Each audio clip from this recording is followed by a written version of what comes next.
Your network is your net worth. Come listen to some of the most successful people I know share invaluable knowledge, stories, and advice in real estate, business, and beyond. This is Weiss Advice. Whether you want to take your business or personal life to the next level, look no further. Welcome back to another episode of Weiss Advice. I am your host, Iannone Weiss, today with another amazing guest. Excited to have on the show today, Kelly Iannone from Orlando, Florida, the home of Mickey Mouse. Hey, Iona. It's great to be here. It's great to have you on the show. And I know I just kind of threw that out there because everyone knows Orlando, what that is. But you actually work for Disney. So that's pretty awesome. I do nearly 18 years. It's where I've spent pretty much my entire career in a lot of corporate variety roles. But yep, at the happiest place on earth. Well, I've heard that is debatable, but at least it's a good tag name.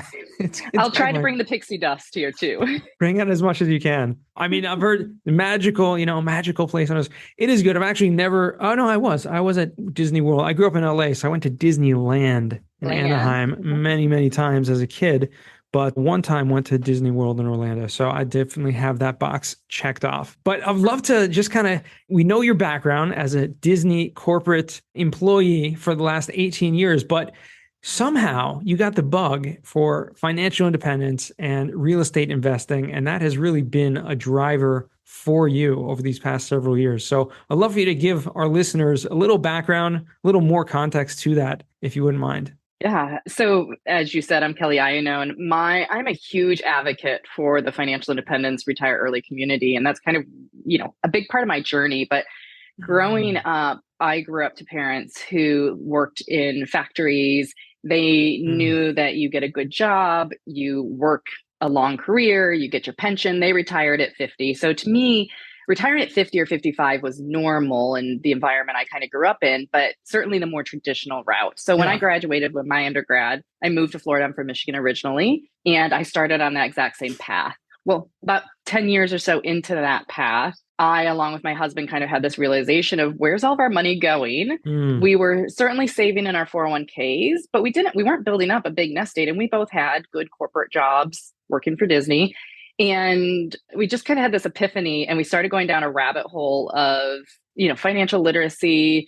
How do we become financial independence? How do we save more money? And through that rabbit hole is how I then found Rich Dad, Poor Dad, real estate. And, very quickly we bought single family rentals. We flipped a property with partners. We explored Airbnb. We invested passively in real estate syndications. Okay. And then in the last couple of years, we bought a 6-unit, just the two of us, and am now very active in where my focus is on the general partnership asset management side of real estate syndications for apartments. Very cool. So you've gotten more involved more recently in the asset management, general partnership of real estate syndications. But it sounds like, there is a process. It's not, you learn about financial independence, you go down that rabbit hole, you start learning Rich Dad, Poor Dad, and all the different steps. I think inevitably most people start investing in real estate one way or the other. What for you was the biggest driver that kind of pushed you in the direction to where you're headed now, which is more involvement in the real estate syndication model? It really came down to being able to optimize my money mostly.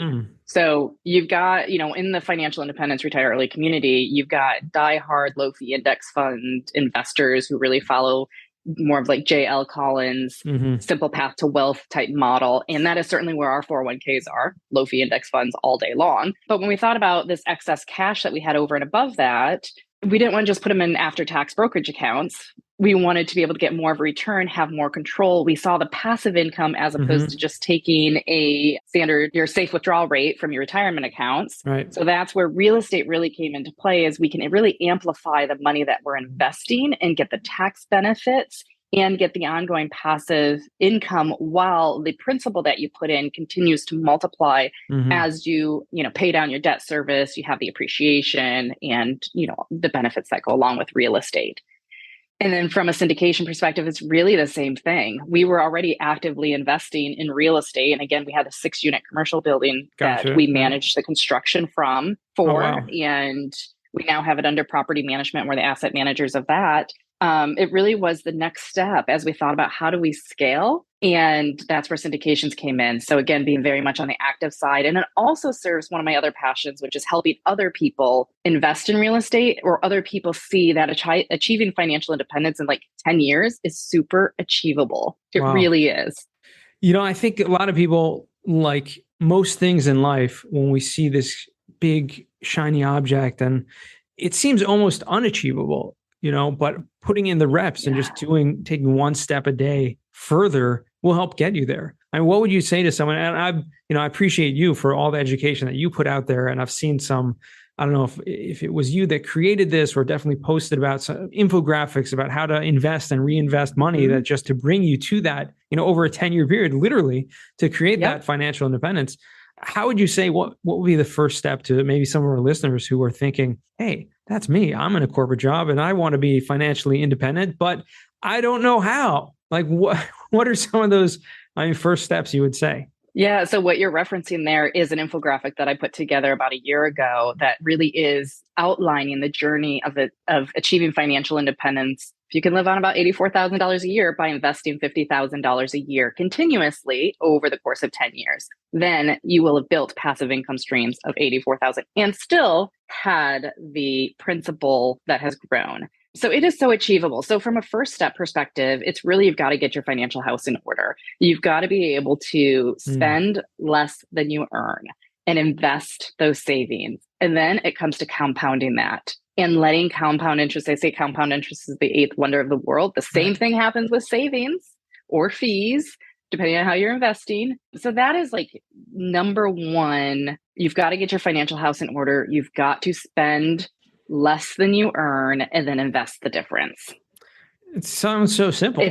It's simple, right? It really, and that's the thing, like it really is simple. And, my husband and I, we've taken it a little bit more aggressive. We save 56% of our income in 2021. Yeah, 2021. We will save more than that this year.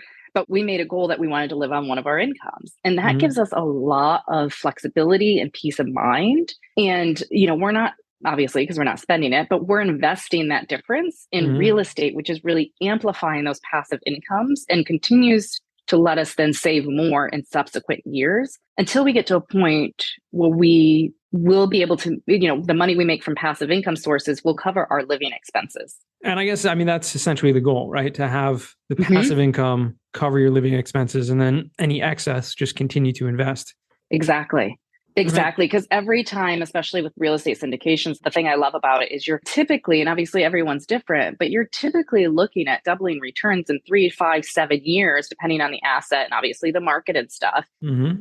The way I think about it is I'm living off the actual cash flow. I'm not touching that equity that builds over that period of time and then gets rolled into the next investment. So your cash flow ends up growing as you go into future investments when each project goes full cycle. Right.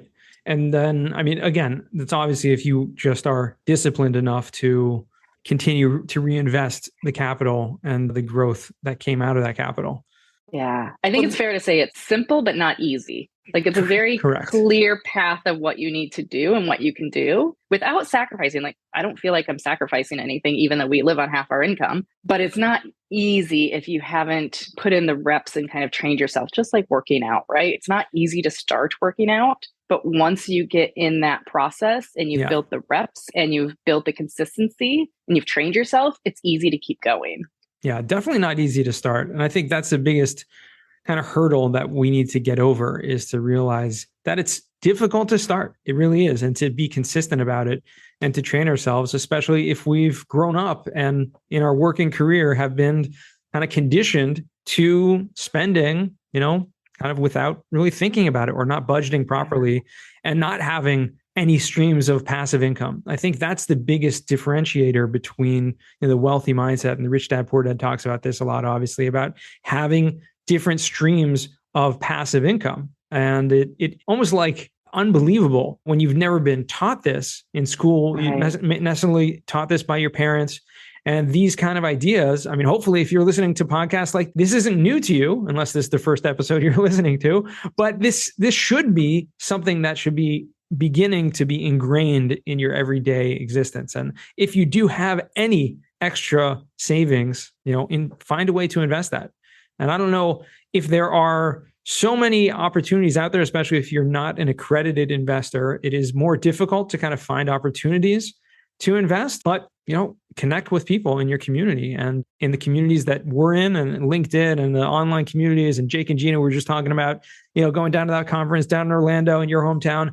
There are so many of these people out there that are willing to share and willing to, kind of point you in the right direction when opportunities do come up. Absolutely. And, when I invested in my first syndication as a limited partner, I was not an accredited investor. I'm accredited now, but I was not an accredited investor at that point in time. So to your point, you've got to start connecting, meeting relationships with people. Predominantly my projects are open to accredited investors, but we do also have projects that are open to non-accredited investors, but you have to have a pre-existing relationship. So that's where it's so important to make sure you're connecting and you're having these conversations, because there's fundamentals you need to put in place before you invest in a syndication. Sure. There's 100%. education that has to take place there. And I want to go back to the point about having multiple streams of income. Yeah. From at least what I was told growing up, and not just told by my parents, but told by society, is that it's safe to have a job, a job, a W-2. It's safe to have one. When the reality is, it's really unsafe to have just one job. I have no control over, if I get let go or COVID happened, right? Again, I work for Disney. Disney is highly funded by discretionary income. COVID happens. People aren't going to the theme parks. The theme parks were shut down for, I think, 3 months. And I have no control over that, of whether or not I'm going to continue that income source. Where with investing in apartments, people still need a place to live. Yeah. They need a place to live. So, it's really diversifying those income streams is where the security comes in, not just having a W-2 that you think is secure, because it may or may not be. Do you, just out of curiosity, do you have any other types of income streams besides the real estate syndications or the real estate things? I mean, have you personally ventured into any other random types of, you obviously you talked about the brokerage accounts, you talked about the index funds, things like that, yeah. But anything else kind of exotic or out there? Not too exotic. We do have, one of the things my husband enjoys, and it's kind of fun for him, is he likes to invest in dividend stocks. Okay. So not the most efficient thing, but he does some in dividend stocks. And then we actually have a profit sharing pipeline from a time when he worked at Keller Williams. So that's kind of a different one, but that is also very much tied to the real estate market. Sure. So it's going to ebb and flow. So we are largely real estate when it comes to a passive income. Yeah, no, that's great. And those are type of things that, once it gets set up, it kind of works on its own. And that's the great thing about passive income. It does take work to get it started, but once it's there. It does. Yeah. I am interested in other entrepreneurial ventures, like buying a business that I can really have somebody else operate. But I think with so many things, I'm really focused on real estate syndications. I want to be an expert in that space. I want to make sure I'm performing for my investors. So I have to stop the squirrels. Just like in real estate, there's so many niches. You've got to figure out the niche, and commercial multifamily is what my niche is. Absolutely. So even though I'm interested in owning, boring businesses, potentially a laundromat, vending machines, mailbox store, something like that, it's not something I'm actively pursuing right now, because I've just got to stay focused on what I'm doing. And, we mentioned I have a full-time job as well. Exactly. That's what I was going to say. Have children. Also have children. But these are things that once we hit financial independence and, become work optional, we can make more of those choices. 100%. I assume you and your husband have made some sort of a plan, a timeline. You seem like a very organized type of person where you've made that plan, what year or month or week that you'll hit that goal probably. Absolutely. Yeah. I have a background in finance, forecasting, and that's one of the great things with real estate is you can forecast. Obviously, there's going to be things that change, but yeah, I've got a whole forecasting plan. Awesome. And you mentioned to me also, you work for the Disney company and your husband does as well, which is pretty cool. You guys work for the same company, but we met there. You met there. Awesome. Well, that makes sense that you work for the same company then. And both of you have been there for a while, but you mentioned to me earlier that he actually works in the cruise. Is that what it's called? The cruise division? I don't even know what it's called. The resorts. Disney Cruise Line. Disney Cruise Line. Okay. And you actually enjoy going on cruises. You mentioned to me, tell me what was, the best cruise that you've been on? To me, the ultimate Disney experience is going on a cruise. And what I love about it is it's really an all-inclusive. It's really, besides buying alcohol, it's a pretty all-inclusive experience. Your entertainment, your shows, your dinner, unless you want excursions or alcohol, it's pretty all inclusive. And I love it. As a parent, it is fantastic. And yes, there are adult only areas on the ship. So you do not, you can go as just adults if you don't have children. And for me, it's not even where the ship goes. I just want to be on it and I want to be out to sea. I'm like Moana, which I love that movie. I'm like Moana, like the sea calls me. And that's where I want to be. That's awesome. And so just being out at sea, I'm happy. The longer, the better. Okay. Well, yeah. I mean, I guess there are different types of cruises out there, I guess, because the ones that I've been on, they included some kind of excursions where you kind of stop and get off and go and come back. Not too exotic or exciting, but and they all go to ports. Right. They all go to different ports. And if you're into excursions, you can go on excursions. Again, we love the shipboard experience, and we have busy lives here on land, so it's not uncommon for us to spend half the day in our stateroom on the veranda or just relaxing while the kids are in the kids club, or take half the day and spend it on the pool. But yeah, there's just something for everybody. That's awesome. Well, I mean, it's amazing that you have the freedom to do that. I mean, obviously still working full time, but make the time to make sure to take those trips, because that's where memories are really made. Absolutely. So where is that? I mean, that forecast that you talk about, I mean, do you have like a 1 year, 2 year, 5 year timeline? I don't want to give away, everything, but, seriously, for someone who is thinking about, well, you talk about a 10-year goal to get to that financial independence. Well, can it be cut in half? How much do you actually need to, I mean, you mentioned the $50,000 a year of investing for 10 years, and then you basically have enough cash flow from passive income to live off of. Is that how you've made that for yourself, the same type of goal? Yeah, that's a very linear approach. Right. Yeah. The reality is that people have different income streams or different income sources, maybe 401k when they hit a certain age, or taking early distributions from it through different tools where you don't hit tax penalties, or pensions. Like my husband and I, we also get pensions. There's so many different income streams. So that invest $50,000 a year for 10 consecutive years based on the standard returns that I outlined there, and you'll achieve passive income of $84,000 a year. That's a very linear approach. A lot of people have something they're starting with, or maybe they're starting with a negative net worth and they need to take care of some debt before they even get to the point of going on there. Like most people. But it can change. Yeah. Yeah. If you can only invest $25,000 a year, well, maybe you can live on $40,000 and you could still keep a 10-year timeline, but the numbers are different. Or maybe you can invest $100,000 a year and now you've got, I don't know, $160,000 passive income. It is very flexible and dynamic to each individual's needs. Right. And it's really a custom approach. There is not a one size fit all approach to achieving financial independence. And the message I just want to get out there, and I want to share with people so much, is that it is achievable. You do not have to keep up with the Joneses. You don't have to pay for everything for your children or make sure your children have absolutely the best of everything. They will be fine. That really align your spending with what your values are. That is how you should prioritize your spending and invest the difference. Because everything that we're saving today and investing, we are buying our future time, is how I think about it. That's really good perspective. I mean, that's really what it is about. You're buying your future time. You are setting yourself up for, like you said, you don't know what the future brings, and having a job, you don't really have control of knowing whether you're going to be there for the next 5 or 10 years that your plan has been set up to facilitate. So we really have to be proactive in doing that. And I love the fact that, I think really it is achievable for almost anyone. If you're listening to this podcast and you still haven't started investing, well, there are a lot of opportunities out there. And I'm sure, if you connect with Kelly after the show, she has opportunities. I myself have opportunities. So we'll talk about that more in future episodes, but it really is for anyone and everyone. I mean, what would be, and I know I asked you this earlier about kind of one piece of advice for someone starting out, but someone who's kind of along the way and thinking, this full-time syndication thing is great too. Like maybe that's for me as well. Like how did you, figure out that, well, what's the difference between just investing passively and then being, more full-time, or not full-time, but more involved on the actual general partnership side? Like what's the bigger advantage to doing it that way? Yeah, the bigger advantage is I get more equity in each particular deal because I'm working on the deal. I'm working day to day. I'm working on the asset management and overseeing the property managers. I'm informing the underwriting as we're looking at particular deals, or informing,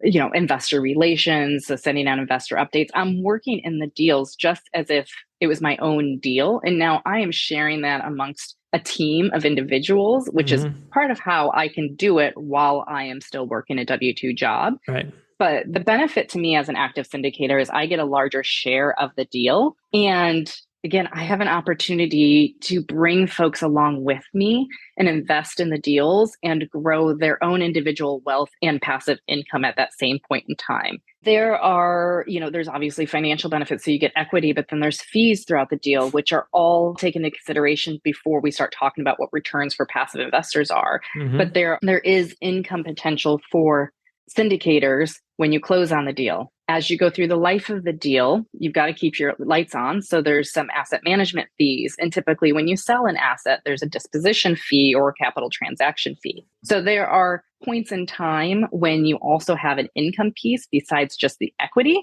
But by and large, my benefit is equity. And when that deal turns in the 3 to 5 year window, that's when I'm going to get the bulk of my returns, which I will then be able to put into another deal and get that passive income from. And that's what it's all about for me. Got you. So it's a long game. It is. It definitely is. It's definitely a long game. So are you essentially reinvesting into the deals that you partner on, or also in other people's deals as solely a limited partner? I am currently investing in the deals that we're in. Gotcha. I do absolutely foresee, though, as some of the deals that I'm in that I've built more equity in and they start turning, that I will start investing passively more in other people's deals as well. I see it as a great way to diversify outside of my own operating team, but it will also be an opportunity to diversify in other real estate asset classes like storage, industrial, retail space, or whatever other spaces there are. Because I'm focused on apartments, which I think are very well positioned right now in the current environment. But that will just give me additional diversification opportunities at that point in time. And I mentioned I am invested passively in a deal currently. That was my first foray into syndications a few years ago. But currently, I'm investing in the deals that I'm actually working on. Yeah. And it's amazing to see when the deal actually does come to a full cycle.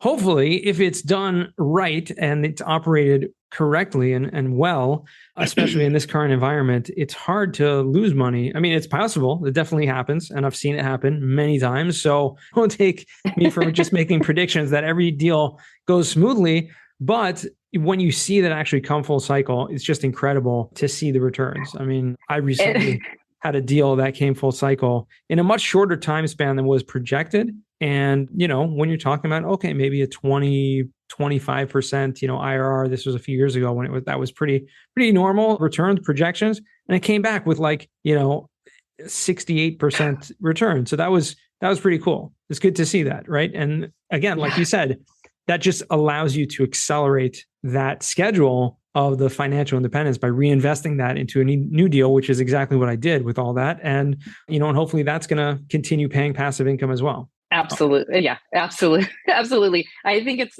sometimes when I get bored, not that I have a whole lot of time to get bored, but sometimes when I get bored, or maybe I'm procrastinating on something I should be doing and I don't want to, I will pull up a blank Excel and I'll just put in here's all the properties I own. Here's my current passive income. And then it's 3 to 5 years. Okay, that doubles. And it's fun. It's like a game to me. I'm a nerd, but I love it. I love this stuff. And I want everybody to see the possibilities because it is so, to your point, achievable. It is. And you just have to get started. You have to get started and then you'll get a taste of it and you'll be like, holy crap, why didn't I know this 10, 15 years ago? Absolutely. It's phenomenal. Absolutely. Yeah. Well, I appreciate all your points here. I do want to transition to what we call now the final 4. These are 4 questions, as you know, that I ask all my guests. First one to you is, what is the worst job you ever had? So I grew up in Michigan. And as a 14-year-old, the best job you can get to make summer money is detasseling corn. So detasseling. Yep. Okay. So I was a corn detasseler one summer for 2 weeks because that's all the season goes. And it was awful. It's hot and dirty work. I would much rather have been on the lake, but it was good money. Wow. Okay. Well, I think it's a new one. I don't recall anyone ever mentioning that before, but I could be wrong. The truth is I've been wrong before about this. And after close to 300 episodes, it's hard to remember every single worst job that everyone had. I think you did have one other individual that said detasseling not long ago, but I don't recall who it was. It is coming into my head. I think it could have been Sam Wilson that may have said detasseling, but I don't recall. I remember it was something to do with farming. Okay. I'll have to go back and check. Rough. Yeah. Second question, what's a book you've read that's given you a paradigm shift? So Rich Dad, Poor Dad, right? Everybody reads that book. But I think where I'm going to go is more about blogs. And as I mentioned, when I was having that epiphany of where's all of our money going, how do we invest? I go down rabbit holes. And, for anybody that's interested in really better understanding and seeing techniques and hearing people's stories on financial independence, retire early, that whole FIRE community, Paula Pan's Afford Anything blog is great. Mr. Money Mustache. Mr. Money Mustache has a blog called The Simple Path to Wealth. No, oh man, I'll have to send you the link afterwards for the notes. But it basically illustrates if you're investing in low fee index funds, so not real estate, but in stock market, if you save, let's say 10% of your income, it's going to take you 80 years to retire. But if you save 70% of your income, you can retire in like 12 years. These numbers aren't right, just an example. But that was really a mindset shift for me and kind of that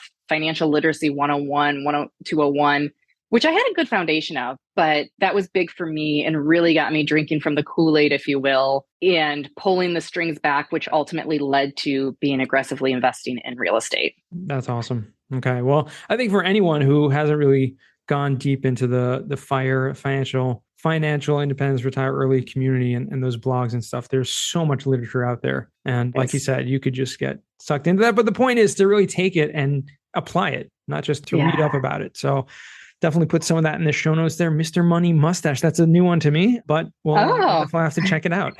He's a little hardcore, but I love it. And I'm super excited because FinCon, which is their big conference, the Financial Independence Retire Early Conference, is going to be in Orlando next month. So I'm excited to attend that. Oh, very cool. Awesome. So third question for you is, what is a skill or talent that you'd like to learn? So we talked earlier about how I love to cruise. And before we started recording, I mentioned I would love to, when I'm just standing on the side of one of these cruise ships, like just dive in. But obviously that's really frowned upon and probably illegal. And I certainly won't be able to get back on the cruise ship. One of the things that I want to do is I want to learn to sail because I want to sail around the world. I think that would just be an awesome adventure, an opportunity to kind of slow travel as opposed to quickly traveling, really get embedded in different cultures and meet people with different backgrounds and experiences. And I think sailing would be a great way to marry those two interests of mine and do it while the kids are still, at home. So cool. we're not talking 25 years from now. So that is one skill that I want to learn. And it is on our to-do list for next year. So 2023, I'm learning to sail. Awesome. That's so exciting. See, I love that when you actually have a skill or talent that you'd like to learn and put it into action and actually make a plan to do it, because that's really what it's all about. That's why I asked the question, because it kind of piques people's curiosity and figuring out, well, I'd like to do that. Well, maybe I should. And I think we all have that sometimes. We have something inside of us that's like, I'd like to do that one day, but it's always one day. And until we actually make a plan and say, okay, on Tuesday of next week, I'm going to start, sign up for a course, sign up for a class, whatever it is to do that. So good for you. That's exciting to hear. Absolutely. Fourth and final question, what does success mean to you? So I think we've probably pretty well covered this, but success to me is really being able to not exchange my time for money any longer. So that is, again, having passive income streams that will pay for our standard of living. That is ultimately success. And that's not, $10 million or $1 million a year in spending. That's a very modest but comfortable, maybe $100,000 a year that we can cover our living expenses, have a little extra for spending.